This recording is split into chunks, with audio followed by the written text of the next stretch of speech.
Hey everyone, Luke Chiquetto here, talking to you guys about what can be kind of controversial once we get down to it, because there's so many people that have different views on it. I'm going to give you my perspective on it.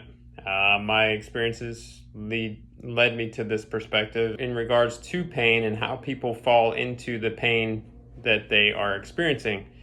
It can be, when I say controversial, it can be misleading by some of the words that I may be talking about based on the reality of what you're living by, and that is that pain is nothing more than a perception. It's a learned, perceived reality that we are experiencing every single day, whatever it is. Whether you cut yourself from a paper cut, to excruciating sciatic pain, to you know anything that you feel, it's still going to be a reality within yourself, and only that can be talked about from the experiences that you have, that then fills other people's information, or that reality that you're bringing into their lives, to then have the empathy. And I have empathy for you. I have had my own pain that I speak about. I was in a wheelchair for a while with a evolving fracture off my pelvis. I've fractured the patella of my knee. I had dislocated or I had a broken clavicle before, where my shoulder is completely had tears and different things of that nature, ACL separations. So anyhow, I've had my experiences of pain. I mean, I've got little tiny cuts and nicks every single day that if I'm working on something, there is part of that is in our life, and it's part for what we have in a collective conscious understanding of what it is. Now, the definition could be, for somebody, somebody could cut the thumb off and so it wasn't so bad. Somebody else cuts the thumb off and they pass out and just excruciating pain. But also seeing that there's a level of where the brain and the subconscious meet, and it continues to every day show me, and I learn from it every single day. So even after this video, I'd probably make a revision of the video, because there's so much information that is broadcasted out as if it's this functional, or this perception that because we have been drawn up to or brought up in this construction, that a mechanical mind, right? Like, oh, if something breaks, we can glue it back together. If you want to start your car, you put the key in, well, now you push the button, but it's still mechanically inclined. So we think, oh, well, if I have this pain in my shoulder, just cut it, fix it, put it back together, you're going to be good to go. Well, what happens when you cut yourself? Like, I got little nicks on my hand here, little tiny cuts that I was working at the house. So they're already starting to heal. So why would the inside of my body do the otherwise? It doesn't.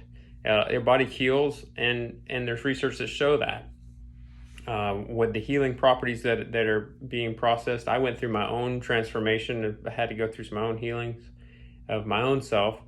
I wrote a book about it. It's called Fighting Will. If you wanted to read that, that's out there as well. Fighting Will. But point being is that the pain that we are feeling is a real thing. Your brain definitely gives you lack of blood flow, and when you have lack of blood flow, you have lack of range of motion. And if you have lack of range of motion, now you're going to recruit these fibers that are going to be in rapport with the way your reality is. And again, it could be discomfort, or it could be debilitating, depending on where your threshold of and how much energy you put towards that. If you're grasping it, and you're calling it mine, and you're going to have a lot more tug at it than if you just see it for what it is. Now, it's a distraction. It's a distraction 100% of whatever, maybe something we don't want to deal with at that moment. And it's in rapport with, I call it the little black box of like on an airplane. Everything is recruiting for you, involuntarily speaking. It started at the point of birth, right? Like, you're involuntarily changing, and cells are changing. So we know that our body has changed, and we know that if I look at my hand, it's not the same as when I was 5 years old. I've grown into this 41-year-old body, and And so I've had to die off and recreate cells. So it's automatically doing it. It's called an autonomic nervous system. I've got a sympathetic nervous system and I got a parasympathetic nervous system. Sympathetic would be the fight flight. The parasympathetic would be my calming effect and where I rebuild my structure and allow for healing to take place. And so in this autonomic nervous system, and you can pull it up, there's a lot of research that's been done that shows that if once we have established a certain way of being, a certain reality, that within that reality you're going to experience some type of pain.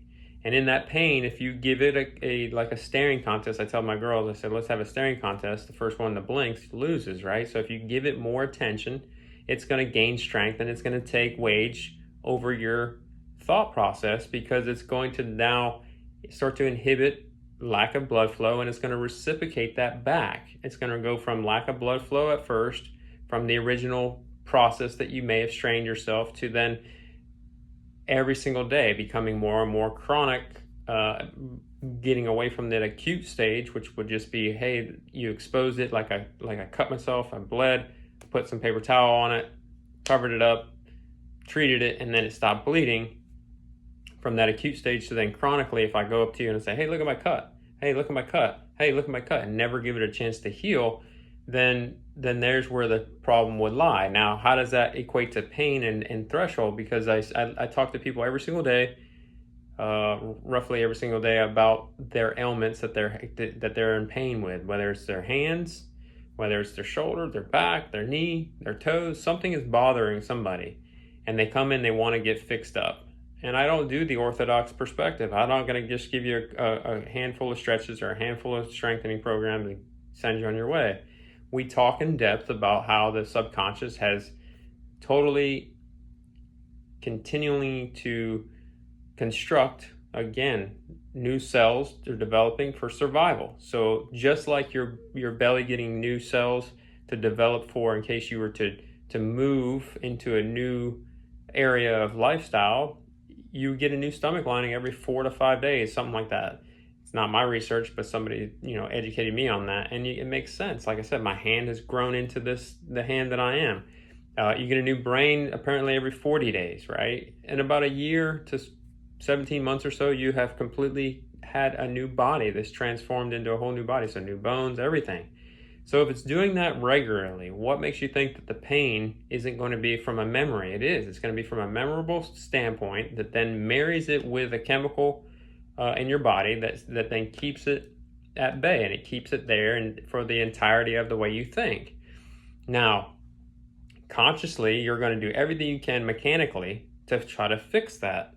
So it's going to show up, and you're going to say, let's go to the doctor, or let's take this medication, or let's do this. And then it goes away, right? Absolutely. It's a legitimate thing, because in the brain, it's producing chemically, it's producing the firing patterns it needs to do to make the lack of blood flow. So then it makes it more real for the day that it shows up. And that's why it's chronic, because you're living a past thought. You're living that past thought, and regularly living that past thought resurfaces it every single time. And then you combat it with something that is current, that keeps it back down. You push it back down, then it pops back up the next day, and you push it back down. It pops up the next day, and it pushes it back down. So it's repeating itself from the memorable standpoint of what pain that you are feeling, and it's an absolute thing. I'm not taking that away from you. You feel it every single day, but that's how pain works. It comes back as a memory more so than a healed scar. Okay, like we talk about scar tissue a lot. We can do ART. We can do techniques to get rid of scar tissue if need be. But a lot of times that's not going to completely cure the problem. That's why you'll go on and you'll find something else to help with it. Because what happens is it's just like a memory of drinking water, right? I use this a lot. I try to make it something similar to what we do daily. If I drink some water, it goes into my body. My autopilot system already knows that it has to go through my whole kidneys and bladder and everything, in the functions of clearing it all out, and then I eliminate the water that I just drank, as what we're talking about. So there's a system in place for all of it. You have memory in your eyes, you have memory in your ears. Perception, perceived realities are always constantly doing it, and it's doing it involuntarily. So whether you like it or not, it's going to pop up and it's going to say, here I am again. then it's now you have the force that to say, I can get rid of that, because again, we were born to fight off the bear. We're born to put the key in the ignition or push the button or whatever, and put on our shoes and tie our shoes. So everything is mechanically inclined. So when it pops up on that day that you're having a bad day, and it's representing very similar to the water analogy, is as if you have a memory that pops up today that is from 2 weeks ago or a month ago that you had that injury, and that injury was brought on based around, say, an argument, or let's say your body's transitioning from a past perspective that you're not thrilled with, that you don't want to deal with, that there was an argument, or there was I don't know, anything that's in your life that could distract you and pull you away. Let's say, if I give you an example, if there were, and I played college football and worked with the NFL, or any athlete that I've worked with, for instance, if there's a time where or let's use an NFL player, if there's a time when his position, he's playing the game, and somebody hits him, and it's kind of a cheap shot, and maybe it's a groin shot, and he gets hit and it doesn't feel too good. So now his brain automatically goes into this fight flight of wanting to fight that gentleman that hit him, or whatever, the NFL opposition hit him in there, and now he's only thinking about that position. He's saying, man, I'm going to get that mother effer. I'm going to go after him and get him. And he's told to go to a certain gap and shoot a gap in, and he's a little slow because his brain is saying, I want to fight him, and he's a little slow, and then he reaches out and he rips his bicep. But he makes the tackle, but he rips his bicep. Now think about it, if he didn't have the thought about getting hit in the groin, he didn't have the frustration, and he got in front of the guy and squared him up and tackled him the way he was, the sport is designed to do, he's less likely having the chance of tearing his bicep. That's one scenario. But that's scenarios that happen every day. You're at work, you're having an argument about some silly crap going on in the world, and then you bend over and you pick up the pencil and your back goes out. Now all of a sudden you assume that your back is weak, and you're assuming that because your back went out, that it was the pencil's fault, blah, blah, blah, blah, blah. But little did you know that you had this rush of adrenaline from the conversation that you had with your coworker that made you upset. Well, that just married it, okay? And what I mean by that is that there's coherency there, and that coherency is a frequency, and that frequency met each other perfect timing and said, hey, I'm going to start to give you the fight-flight perspective of taking all the blood that would normally be around your organs, and it's going to pump them out to make you puffy and get ready for a fight, and get you ready for some adrenaline, and get you really, really, really strong to take on that coworker or the bear or whatever is going on. You then start to then go into a calming effect. You start to pick up your pencil, and then your back goes out because you've had a lot of blood flow and then a lot less blood flow, and it all contracted, and boom. So now all of a sudden it gets ingrained in your brain, and now you are afraid by it because it hurts. If anybody's had back pain, it sucks. It goes out, you get a tweak, you get sciatic pain or whatever goes on, it hurts. So now you become afraid of it. And that starts the cycle of the memory, because the minute somebody sparks that conversation, you get another influx of it, and boom, it starts all over again. Or you just have a memory, just like if we did from an example from when I was growing up, the movie Freddy Krueger, Nightmare on Elm Street, it gave me nightmares. So when I was little, I was always like terrified, oh, I'm going to go to sleep, he's going to be in my bed, whatever, right? But where's Freddy? Freddy was in the movie. I took Freddy and put him in my mind, and then I repopulated that over and over and over again as if he was really in the movie in my mind, right? And so therefore I would get the sweaty hands, I'd freak out, I get the heart palpitations, all of the things as if he was really right in my room. And so we do that quite a bit. And and I know we've done it with movies. You can do it from an exciting, let's say you had your reproductive system, your organs get a little excited based on some lustful thoughts, and now physically you're seeing that experience that you went on. Same exact thing. You're going to deal with whatever's going on after you've had that exposure to the thought and the processor. With the chemical processing, just your dopamine, serotonin, melatonin, all those things are going to be a big influencer here, because serotonin gets you up and melatonin puts you to sleep. they're both the same chemicals, but they're doing polar opposites, okay? But there's a value in that. And cortisol, it can weaken your immune system, and proteins can upregulate or they downregulate. And so all these things are taking place when it comes to pain. And so I don't want to go off the grid here too far. I want to keep it kind of relative about pain, but just give you some background that I feel very strongly about at my practice that I see every single day, and want to help you eliminate the pain that you're experiencing.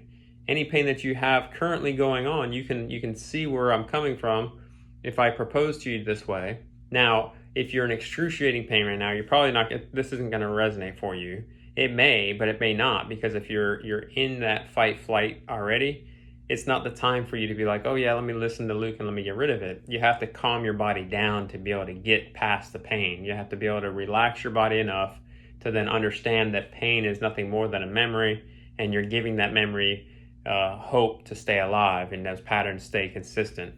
So for that is the reason why I made this video, to try to open your mind up to see that the perspective doesn't have to come from this mechanical eyes that you have to cut your arm off and then that's it, that's the end of the road.